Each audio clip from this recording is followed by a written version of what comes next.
Nagaa maatiiwwan Abdii Akaadaamii baga nagaa taatanii tole Naabasaa Magarsaan jedhama. Keemistirii kutaa 11ffaa isinii qabadheetiin jira. Keemistirii kutaa 11ffaa kana paartii waliin kan jalqabnu ta'a jechaadha. Kanaafuu isinis keessummaa yoo taatan subscribe godhaa. Maatii yoo taatan immoo like share gochuun hayyoota keessanii fi barattoota biraan akka ga'amu ga'ee keessan baadhaa isiniin jecha. Egaa akkuma jalqaba irratti isinii kaasee keemistirii kutaa 11ffaa keessatti boqonnaa jalqabaa kan nuti argannu atomic structure and the periodic property of the elements qabxii jedhudha. Boqonnaa tokkoffaa irratti kan argamu. Tole boqonnaa tokkoffaa kana keessatti yookiin paartii waan qabxii keenya irraa keessatti qabxiiwwan gurguddoo lama kaasnee ilaalla. Which is introduction parts about the views developed by different philosophers regarding the matter. And qabxii lammaffaa keessatti immoo kan nuti ilaallu Dalton's atomic theory and modern atomic theory ta'a jechuudha. Paartii waan keenya keessatti qabxiileewwan gurguddoo kana lamaan kaasnee ilaalla jechaadha. The objective of the lesson is that compare the views of different philosophers on the nature of matter, states the postulates of Dalton's atomic theory, states the postulates of modern atomic theory, and states the laws of conservation of mass, finite proportions, material proportion, and the base of these laws are the main objectives of the lessons. So, lesson keenya keessatti qabxiiwwan nuti ilaallu keessatti objective yookiin immoo xumura irratti wanti nuti understand gochuutiin hin qabnu kana ta'a jechaadha. When you come to the first part, mean that's about the introduction part. Introduction keenya keessatti akkuma jalqaba isinii kaasee maal laalla jenneerra the views of different philosophers, especially the views of Greek philosophers, especially regarding the theory of matter. Kana ilaalla waan taateefi mi'a jalatti maatariidhaan wal qabsiisee filoosofaroonni garaagaraa keessumaa filoosofaroonni Greek ilaalcha akkamii qabu kanneen akka Plaatoo, Aristootelii fi Dimokiraatas qabxii jedhamee waliin kaasneetiin highlight. So when we start from the views of Plato and Aristotle, so most philosophers including Plato and Aristotle believe that matter is continuous. Look it. When we say, according to their view, when we say matter is continuous, what does it mean? Matter is continuous.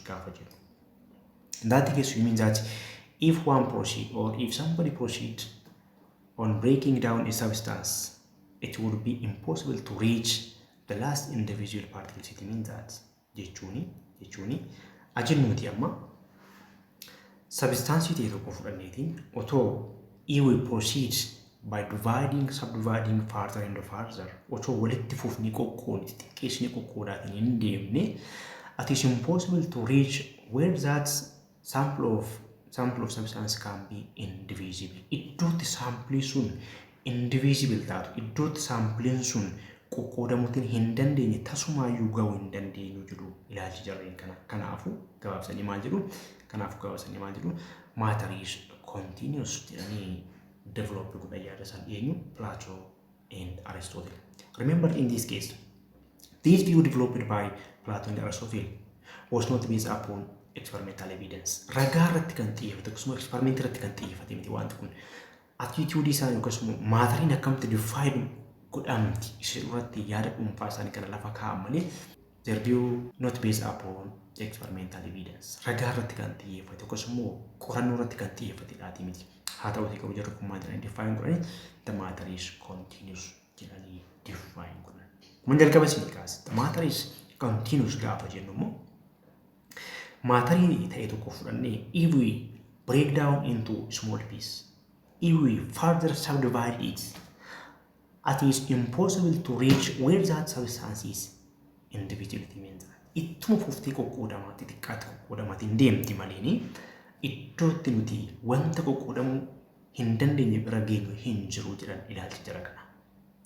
So yaada filoosofarii Dimokiraatasitti immoo gaafa dhufnu Democrats disagree with that of the concept of Plato and Aristotle. Maaliif isaan maal jedhani Plaatoo fi Aristotle maal jedhan lamaan isaaniitu the matter is continued jedhan. The matter is continued jedhan mean that it can further subdivided. It is impossible to read where the substance can be indivisible jedhan waan ta'eef yaada kanarraa yaada faallaa qaba eenyu Democratas. Yaadni inni qabatee jiru maal jedha kan jedhu muumee qabxii kana keessatti haa ilaallu. So he suggests that if matter divided into smaller and small pieces, we would end up with indestructible particles called atoms, which is meaning that indivisible. So ilaalchi namicha kanaa maal jedha? Ilaalchi namicha kanaa maal jedha? Substance tokko further divided gochaati yoo deemne, ittuma fuufnee divide gochaatiin yoo deemne, iddootti substancein sun yookaan maateriin sun itti further divide ta'uutii hin dandeenye gahuutiin hin dandeenya jedha. We would end up with that indestructible tiny particles which is known as atoms jedhe. Iddootti nuti qoqqoodamuu hin dandeenye, atiimni sun qoqqoodamuu hin dandeenye, ga'uun hin dandeenye, ni dandeenya. Wanti ittiin sunis immoo iddoon itti substancein sun qoqqoodamuu hin dandeenye kunis immoo atiimii jedhamaa jedheetiin hin kaase. According to the views of Democratus, atom is indivisible particles akka jechuutti define godhe namichi. Kanaafuu yaada Plaatoo fi Aristotle qabu faana yoo wal bira keenyatiin yoo wal bira qabnetiin yoo ilaalle, according to the concept of Plato and Aristotle, matter is continuous, that it can further subdivide into smaller and smaller. It is impossible to reach where the substance is indivisible. Ilaalcha kana qabu isaa. Democratus immoo maal jedhe faallaa isaatiin we would end up with tiny indestructible particles called atoms. Iddootti qoqqoodamuu hin dandeenye ni geenya isheettiinis atomii jedhamti. Atom means it itself, it means that indivisible jechuudha jedheetiin define godhe namichi kun. So after nearly 2000 years, John Dalton developed an atomic theory that had gained broad acceptance. Waggaa 2000 booda immoo yaada kanaan caala acceptance yookaas immoo fudhatama bal'aa argatee qabatee dhufe. Eenyu? John Dalton.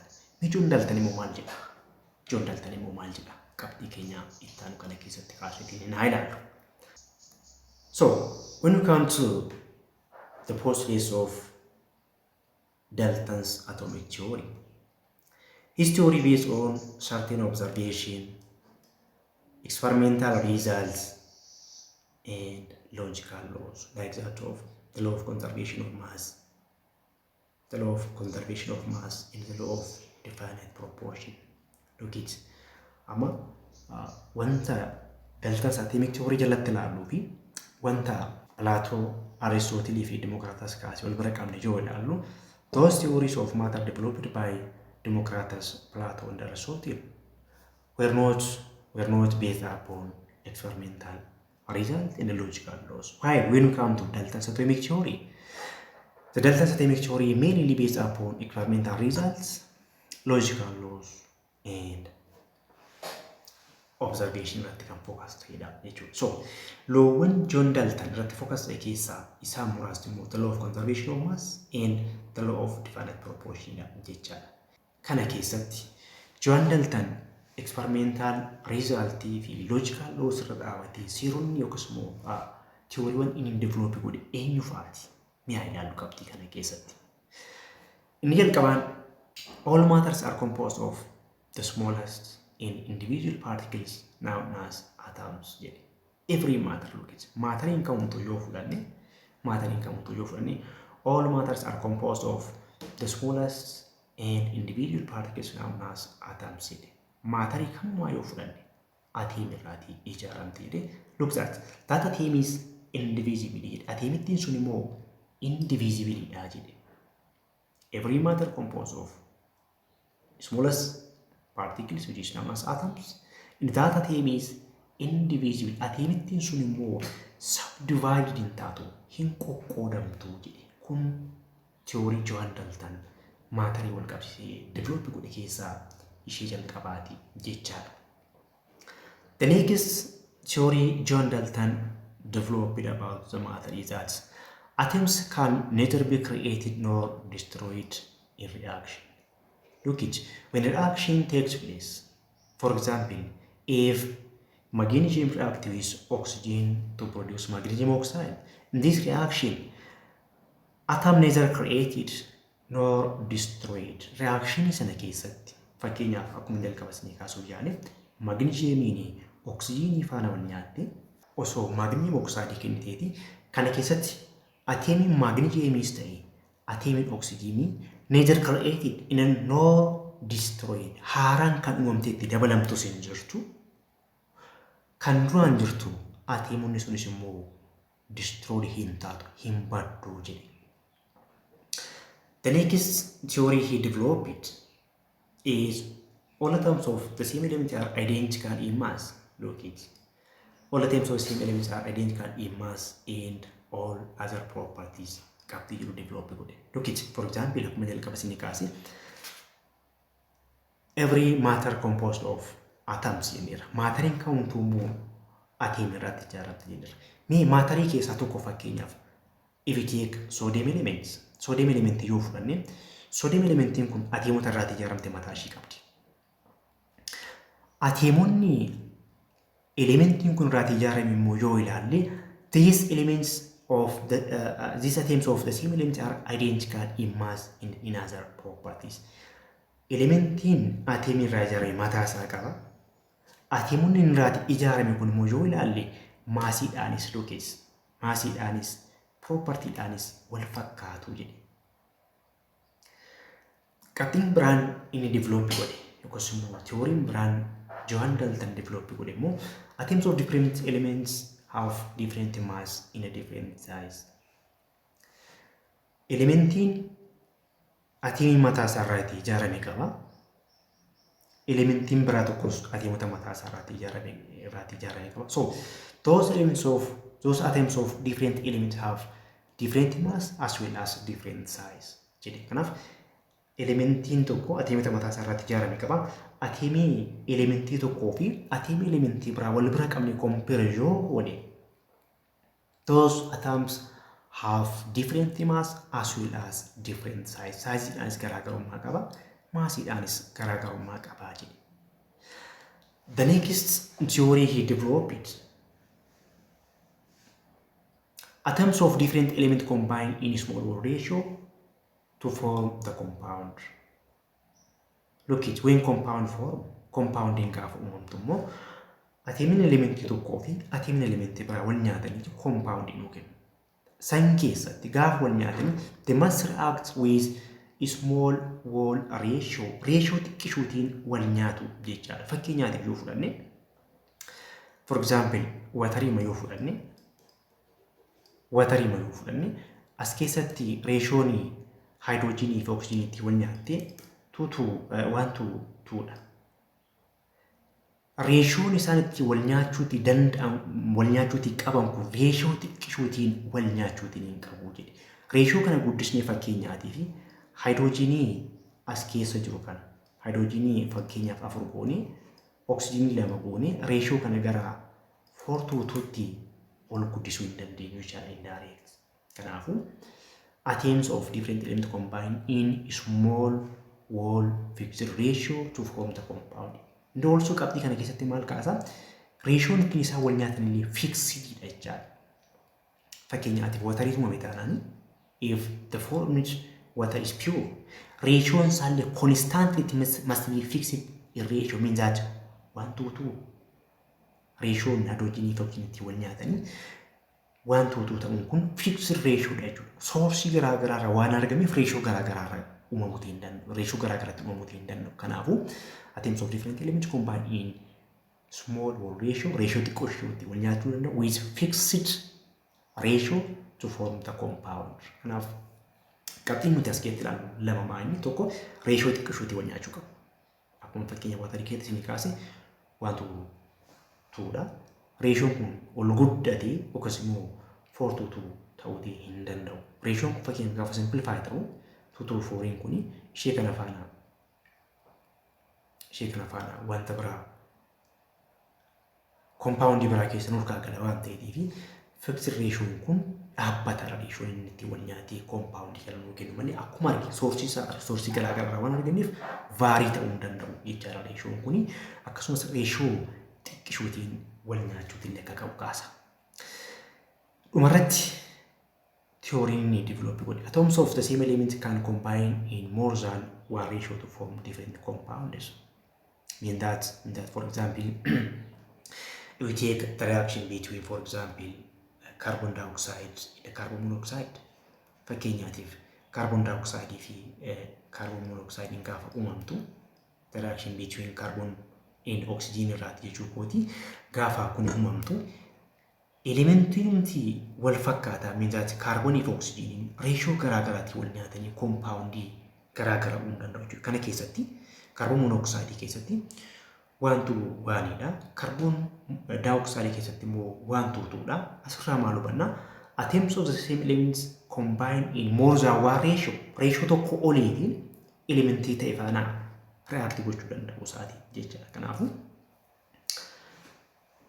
ateemii wal fakkaataan tokko ateemii biraa faana ratio garaagaraatiin wal nyaachuu danda'a jechuudha. Akkuma as keessatti kaarbonii fi oxygen gaafa wal nyaattee carbon monoxide fi carbon dioxide gaafa nu kennitu ratio garaagaraatiin akkuma wal nyaatte kana element ateemiin ta'e tokko ateemii biraa faana ratio garaagaraatiin yoo wal nyaatu maal nu kenna jechuudha. Compound wal fakkaataa nu kennitu hin ta'in compound garaagaraa nu kenna jechuudha. Kanaaf yaadota kana develop godhe eenyu? Johan Dalton. Theory Johan Dalton develop godhe kun immoo which one is laterally correct and which one is laterally incorrect kan maal keessatti ilaalla yoo jenne modern atomic theory faana compare goone ilaalla jechaadha.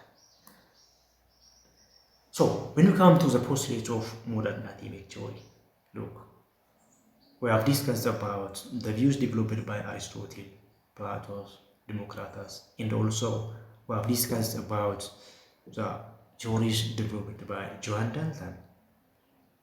Even though those theories are not fully correct, so here which one is correct and which one is incorrect kan jedhamu isa sirriisa yaada jarreen sun dhiyeessan keessaati kamtu sirriidha kamtu sirrii inni sirriidhaaf immoo eenyu keessatti ilaalla yoo jenne modern atomic theory keessatti ilaalla jechaadha. So the modern atomic theory was generally begun with Johan Dalton. Dalton's work was mainly about the chemistry of atoms, how they combine to form new compounds, rather than about the internal structure of the atoms. And that, look, I'm fucking have kept the the modern atomic theory was generally begun with Johan Dalton. Malif Johan Dalton modern atomic theory those theory developed by Johan Dalton was based upon logical laws, experimental results, and observation engineer. Kanaf sawat laterally incorrect idea you qabate you wanting propose with theory one in propose with it harka caalansa logical laws kan ina kaza law of conservation of mass in the law of definite proportion irratti kan xiyyeeffate fi experimental result irratti kan xiyyeeffate one if what he has begun was mainly the base for the modern atomic theory. It means that Eurosan wanting yelkabi modern atomic theory of basic lagicha. Malif no basic also one casting yojin since his story mainly based upon the logical laws as well as experimental results one if kanafu modern atomic theory was generally bigger with the Johan Dalton congenif kanaf. So Dalton's work mainly about the chemistry of atoms. Why atomic rather than their structure? Akkamta kamisa akasa wal nyaatan. Why cannot kan inni mainly develop godhe malee why structure akkamii qabu kan jedhu irratti miti view inni lafa kaa'ee baay'eensa akkamii wal nyaatu kan jedhu irratti kan kaase qaba. Why atomiin akkamti define godha atomiin hundi mataan ishii maali qabxiiwwan kana irratti kan inni lafa kaa'e malee why structure isa irratti structure atomiin maal fakkaatti kan jedhu irratti inni miti yaada inni lafa kaa'e. So here are the modern atomic theories, mean that the following are postulates of modern atomic theory. Gatil kabra jenira. View one philosopher on Greek material kapsila fakai kasnira. Akkasumas theory Johan Dalton develop kun ilaalleerra.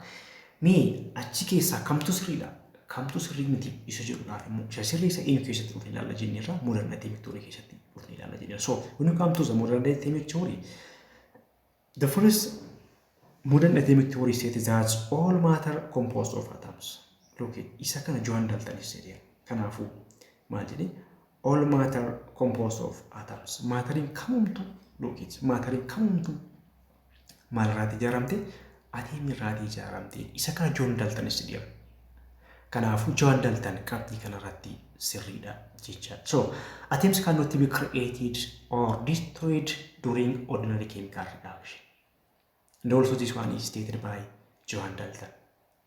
Johan Dalton yaada kanarratti maal jedha during chemical reaction atoms neither created nor destroyed jedhe. Kanaaf gara modern atomic theory gaafa dhufnu atoms cannot be created or destroyed during ordinary reaction. So qabxii kanarratti Johan Dalton jedhee modern atomic theory faana gaafa laallu wal deeggara jechaadha waliin faalleef. But here we have to bear in mind that atoms cannot create it or destroy it during ordinary chemical reaction. Kan atomiin hin baddus inumamtus jenne wanti nuti sirriitti hubachuutiin hin qabnu. This one is during ordinary reaction. But during, remember that the reaction can be considered as ordinary reaction or nuclear reaction based upon the process involved. Process keessatti reaction keessatti gaggeeffamu irra dhaabanne reaction tokko ordinary reaction or nuclear reaction jenneetiin classify gochuu dandeenya. Kanaafuu akka modern atomic theory kana keessatti atoms cannot created or destroyed kan jenne yoo jenne during ordinary reaction ta'uu isaati jechuudha. But during nuclear reaction, a new atom can be generated, a new atom can be formed, and also the existing atoms can also transform it from one to another. Nuclear reaction keessatti atomiin duraan jiru tokko gara atomii haaraatti jijjiiramuu danda'a. Akkasumas atomiin duraan jiru tokko gara atomii haaraatti jijjiirameera gaafa jennu the new atomiin uumamuu danda'eera jechaadha. Kanaatiifuu atoms cannot be created or destroyed kan jenne respectively eenyu keessatti yoo jenne ordinary reaction keessatti kanarratti of eeggannoo gochuu qabna jechaadha. So akkasumas Johan Dalton maal jedheera? Yaada jalqaba irratti kaasne irra wanti Johan Dalton maal jedhe? Every matter composed of smallest particles known as atoms which is indivisible jedhe Johan Dalton. But when we come to modern atomic theory, look, atom can be subdivided into electron, proton, and a neutron. Gara wantoota kana sadanitti subdivided ta'uu danda'a. Kanaaf Johan Dalton atom is indivisible jedhe asirratti incorrect ta'eetiin argame jechaadha. Every matter composed of atom inni jedhe completely that was right. But what he stated that atom is indivisible is somewhat laterally become what incorrect. Since the atom can be subdivided into proton, electron, and a neutron. The next theory stated is atoms of the same element have the same properties and atomic number. Atomonni elementii wal fakkaataadha. Propertiidhaanis wal fakkaatu. Atomic number in they have the same property as well as the same atomic number. Atomic number fi akkasumas property illee wal fakkaataa qabu jechaadha. The next is atoms of different elements are completely different. Fakkeenyaaf if you consider the atoms of magnesium with that of the atoms of sodium, they are completely different in difference. Whether in property, whether in mass or in size, they are completely different. Another is atoms combine in small number to form compounds, means that they combine in a small wall ratio. Kan Johan Dalton iskaasiya kuma fakkeenya furanii gara Johan Dalton biratti ilaalle atoms combine in a small number to form the compound. Small number kan jennu kummaani ratio isaaniiti jechaadha. This small number is about the ratio. The atoms combine in a small wall ratio to form the compound. Ratio xiqqishuutii wal nyaatu. As keessatti the combine in small wall number kan jenne the ratio they combine. Ratio ittiin isaan wal nyaatan sun ratio xiqqishuutii wal nyaatanii compound uumuutiin qabu jechaadha. So kana keessatti yaada Johan Dalton kaasee fi yaada modern atomic theory kaasee yoo ilaalle bal'aansaa wal deeggara jechaadha. Bal'aansaa wal deeggara jechaadha. So the following laws are considered as the three fundamental laws of chemistry or the three laws of chemical combination jenneen kaasna. Look, jalqabarra maal jennera, especially those theory developed by John Dalton mainly focus on or based on the logical laws jennera. Eenyu fa'i loowwan sun kan jedhutti immoo gaafa fudhannu, here are the laws which are considered as the law of chemical combination jennee warreen kaafnu loowwan sadiitu jiru. The first one is the law of conservation of mass. Look, these laws are about what? About the chemical combination. Wal nyaatinsa teemuun gaggeessanii gaafa compoundii uumanii akkamii wal nyaachuu danda'u? We have to have the laws. We have to have the rules. Ruuliiwwan qabaachuu qabna. Ruuliittiin wal nyaatinsa gaggeeffamee gaafa compoundii uumamu ruulii qabaachuu qabna jechaadha. These laws are known as the laws of chemical combination or the three fundamental laws of chemistry jennee waamna jechaadha. Eenyu faati the law of conservation of mass? Maal jedha the law of conservation of mass? The law of conservation of mass states that matter is neither created nor destroyed in chemical reaction. Look, when a given chemical reaction takes place to produce a new compound, there is no matter created in that reaction, and also there is no matter destroyed in that reaction. It means that, for example, when hydrogen reacts with oxygen to produce, look, when hydrogen reacts with oxygen to produce water, kana keessatti atoomii hydrogenii qabna, atoomii oxygenii qabna,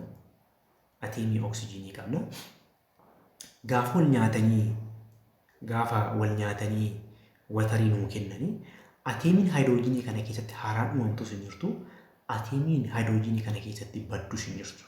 Akkasuma atoomiin oxygenii as keessatti haaraan uumamtus hin jirtu, atoomiin oxygenii isa du'aarraatii baddus hin jirtu. Kanaaf maal jedhee state godha? This law states that matter neither created nor destroyed during chemical reaction. Reaction keessatti maateriin haaraa uumamtus hin jirtu, maateriin baddus hin jirtu jedheetiin kana jechuudha. Okay. Maateriin haaraan uumamtus hin jirtu, maateriin baddus hin jirtu erga ta'eeti the mass of reactant must be equal to that of the mass of product. Means that fakkeenyaatiif asitti maasiin hydrogenii qabnu jira, maasiin oxygenii qabnu jira. Kanaaf total iddoo tokkotti yoo samaaf yoo goone maal arganna? The mass of reactant arganna.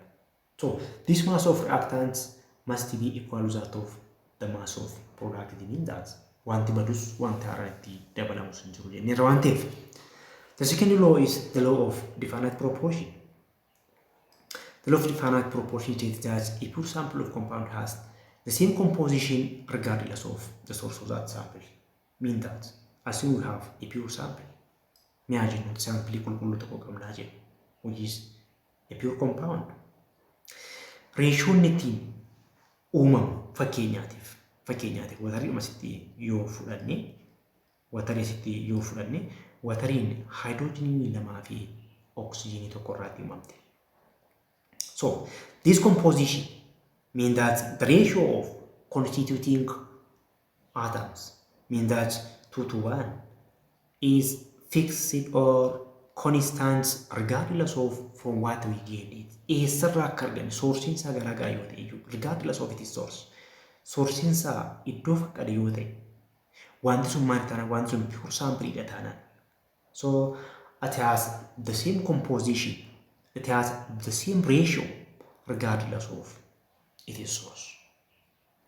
Asitti watariin keenya qulqulluudha taanaan maddi isaa garaagaraa yoo ta'e fakkii watarii gaafa jirugaa fakkeenyaan fudhatananii irratti xiyyeeffadhee isaa jira jechaadha. Kanaatiif as keessatti hydrogenii lamaa fi oxygenii tokko irratti uumamte erga ta'eeti maali taanaan pure sample taanaan pure watarii taanaan maddi isaa garaagaraa yoo ta'e iyyuu composition isaa hydrogenii meeqarraa akka uumamee fi oxygenii meeqarraa akka uumamee constantidha jechuudha. Qabxii kana keessatti kan itti kaasnu. The next one is the law of multiple proportion. The law of multiple proportion maal jedha? It states that when two elements combine to form more than one compound, the mass of one element combined with a fixed mass of the second elements are in the ratio of a small whole number. Look it. akkuma jalqaba kaasni reeshoo garaagaraan wal nyaachuu akka danda'u akkuma kaasni fakkeenyaatiif yoo kasittama kaarboon daayoksaayiidii fi kaarboon moonooksaayiidii otoo wal duukaa kaasni ilaalle here we have carbon atom that reactive with oxygen. Here also we have carbon atom that reactive with oxygen. So kana keessatti the mass of carbon is normally constant in both compound kana lamaan keessattuu maasiin carbon constant akkasuma amountiin carbon jiru constant. The mass of one of element combined with a fixed mass of the second element are in the ratio of small whole number, small whole ratio within combined wal gochuutiin qabu jecha kanaatiifu as keessatti maasiin isa tokko constant ta'e maasiin isaa biraammoo vaarii gaafa ta'u small whole ratio dha wanyaati gaafa vaarii gaafa ta'u compoundii garaagaraan illee akka nu kennuuti danda'u nu kaasaaf jechaadha wanti kun. Mee fakkeenya kanaa ilaallu. Let us see this example which states about the mass of hydrogen and oxygen. Here the example states that what mass of hydrogen and oxygen can be obtained from 18 grams of water. Here we have 18 grams of water. 18 grams of water. The question is that what mass of hydrogen and oxygen can be obtained from this amount of water. Water yamma kana yoo qabaanne achi keessaati what mass of hydrogen and what mass of oxygen can be obtained gaaffii kana nu gaafate. Look it as keessatti water is 11.2% is hydrogen and 88% is oxygen by mass. Kana keessaati oxygen maasiin ishii meeqa hydrogen immoo maasiin ishii meeqa kan jedhu nu gaafate. Mee wanta kana haa ilaallu. From the given here the water is given. Water itu nu kennameera which is how much 18 gram. This 18 gram represents what? 100%. Kana keessaati 80 gram of water nu kenname kun maal bakka buuti? The total mass of water bakka buuti jechaadha. Then the total mass of water kana bakka buutu keessaati look how much percent is hydrogen? It says that 11.2% is what? Hydrogen. 11.2% is hydrogen. Kanaafu hydrogen percentage tokko tuqaa taate kuni what is it is mass gara maasitti gaafa deebisnu mass of hydrogen kun jechuudha. Mass of hydrogen kun kanaafu meeqa jedhe. So look it, if this total mass means that 18 grams of water represents 100%, among this 11.2% is what? Hydrogen. So this percent of hydrogen is how much by mass? Massidan hagam taateen. Kanaafu the mass of hydrogen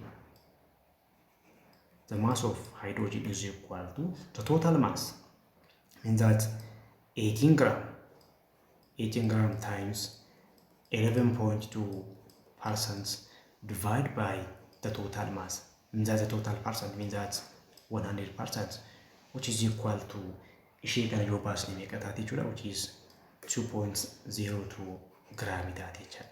This one is the mass of what? Hydrogen keenya taate jechuudha. The same for oxygen also. Here we have the total mass of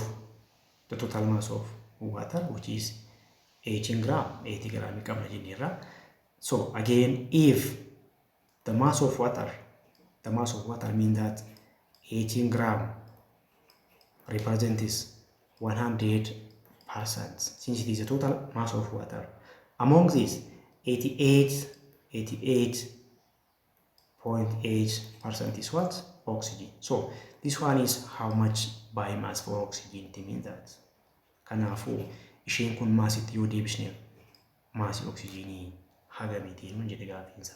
So the mass of oxygen again, the mass of oxygen is equal to maal taate jechuudha. The mass of oxygen is equal to the total mass, means that 18 gram times 88.8% divided by the whole percent, means that which is 100%, which is equal to lakkoofsa kana yoo baasne meeqa taate jechuudha. 15.98 gram of oxygen will be obtained from the total mass of water. It means that enough among the total mass of water, which is what, 18 gram, total mass of water meeqa jennee jalqabarratti 18 gram dha jenneera. 18 gram kana keessaati 18 gram kana keessaati this much is what, the mass of this percent is the percent of hydrogen jenneera. Tan keessaati ishii kana gara maasitti gaafa deebisnu this much is the mass of hydrogen. It means that again this percent is the percent of oxygen jenneera among 100% of the mass of water. So this percent immoo gaafa gara maasitti gaafa deebisnu it becomes this mass of oxygen. It means that. Okay, let us see the next example. The following data were collected for several compounds of nitrogen and oxygen. Amma compound nuti qabaanne maaliif maalirratti uumamanii jechaatiin hin jira. From nitrogen and from nitrogen and oxygen uumame. Compound nuti qabnu nitrogen fi oxygen irraati uumame. Compound garaagaraa qabaanne. Innis compound A, compound B, compound C qabaanne. The mass of nitrogen that's combined with 1 gram of oxygen is this much. Look it. The mass of oxygen is fixed, means that constant, which is 1 gram. Compound A keessaati, compound A gaafa nuu kennu 1 gram of oxygen faana this amount of nitrogen to react godhe. Compound B kennuudhaaf immoo this amount of nitrogen to 1 gram of oxygen faana react godhe. Compound C nuu kennuudhaaf immoo this amount of nitrogen to malu oxygen faana reacts godhe. Kanaafu gaafichi maalu gaafate. Show how this data illustrates the law of multiple proportion. Seerri kun multiple proportionii akkamiin agarsiisu express godhii jedhe. Kana jechuun ateemii tokko ateemii garaagaraa faana reeshoo garaagaraan wal nyaatee compoundii garaagaraa akkamiin akka inni kenne express godhii nuun jedhe. Mee fakkeenyaatiif kan akkamiin express goona. Compound A keessaati ratio relatively amount of nitrogen in compound A, amount of nitrogen in compound B, amount of nitrogen in compound C jedhu relatively ratio kana wal bira qabnee baasuudhaafi ratioon compound sadan keessaa wal fakkaataadha moo garaagara jedhu baasuudhaafi ratio moo gaafa baasu ishee keessaa amount of nitrogen xiqqaan eenyu keessa jira yoo ilaalle C compound C keessa jira. Kanaafu amount of nitrogen in compound A over amount of nitrogen in compound C jojine, we have how much nitrogen from compound A? We have 1.75 gram compound A keessa nitrogen kana qabna. Compound C keessa ammoo meeqa qabna? 0.4375 gram qabna. Ishee kana yoo baasne ratioon kun maal dhufti? 4:1 nu dhufti. Akkasumas amount of nitrogen in compound B fi amount of nitrogen in compound C yoo ratio isaa yoo ilaallu wal bira qabnee yoo ilaalle again we have 0.85 gram nitrogen. Compound C keessa ammoo amount of nitrogen nuti qabnu again it is 0.4375 gram qabna, which is equal to 2/1, mean that ratio kana yoo ilaalle maal nu agarsiisa? We have nitrogen from compound A, compound B, as well as compound C. So, but the amounts of nitrogen existing in the three compounds differ fakkeenyaaf reeshoon eeratti yookaas immoo compound A fi compound C relative bira qabni gaafa ilaallu maal nu agarsiise 4:1 nu kenne jechuudha. Reeshoon kun 4:1 nu kenne. Kanaaf maal agarsiisa? The amount of nitrogen in compound A is 4 times that's in compound C. It means that hammi nitrogen compound A keessa jiru hamma nitrogen compound C keessa jiru 4 times al-afur irra baay'ee jecha. Kanaaf reeshoon achi keessa jiru wal qixxee miti jecha. Again relatively compound B fi C keessa kan jiru yoo ilaallu it gives 2/1 means that's 2:1 ratio. Okay. Again, this one indicates what? The amount of nitrogen in compound B is 2 times that exists in compound C. It means that kind of ratio wal fakkaata kan hin jiran jechuudha. Kanaaf wanti kun maal confirm nu godhani ateemiin tokko ateemii biraa faana ratio garaa garaatiin react godhee compound garaa garaa nu kennuusaa nu agarsiisa jechaadha. Compound garaa garaa nu kennuusaa nu agarsiisa jechaadha. So har'a maal laalle qabxii keenya irraa keessatti maal laalle yoo laalle in this section we have learned about the views of different philosophers on the nature of matter. Maateriin akkamitti define godhamti? Maateriin maali kan irratti waan Aristotle jedhee kaasneet ilaalleerra, waan Democritus jedhee kaasneet ilaalleerra, akkasumas Dalton's atomic theory in modern atomic theory kaasneet ilaalleerra. So yaada kana walitti qabuudhaaf Plato fi Aristotle waa'ee view isaanii kana irratti godhame jechuudha. Aristotle and Plato believes that matter is continuous. Matter is subdivided taati itti fufteetiin divide taati malee hin dhaabattu. Yookiis immoo iddootti isa dhumaa subdivided ta'uu hin dandeenye qabaachuu hin dandeenye yaada jedhu qabate. And also Dalton's atomic theory jalatti atom is indivisible ta'uu ishee ilaalle. But modern atomic theory itti immoo gaafa modern atomic theory maal jedhee atom subdivided into electron, proton and neutron ta'uu ishee ilaalle. Akkasumas all matter composed of atoms nuun jedhee John Dalton. Modern atomic theory keessatti illee gaafa dhumna akkasuma every matter composed of atom ta'uu isaati kan nuti ilaalle. Kanaaf qabxiiwwan gurguddoo kana kaasnee ilaalle jechaadha qabxii keenya har'aa keessatti. So mee gaaffii har'aa kaasne kana keessatti national exam faana gaaffii wal qabatee beekana mee haa kaasnu.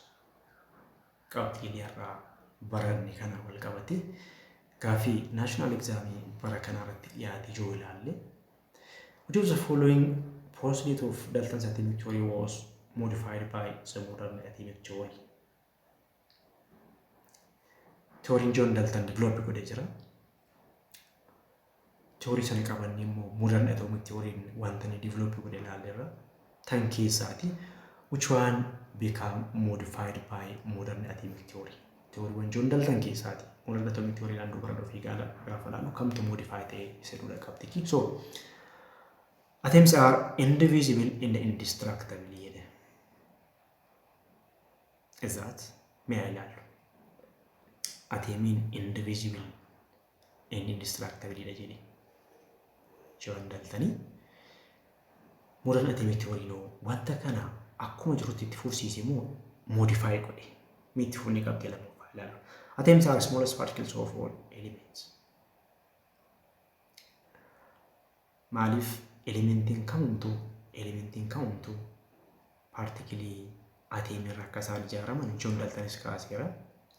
Modern atomic theory kaaseera. Kanaatti modern atomic theory yaada kana modify godhe misattaanu isaa ilaalu.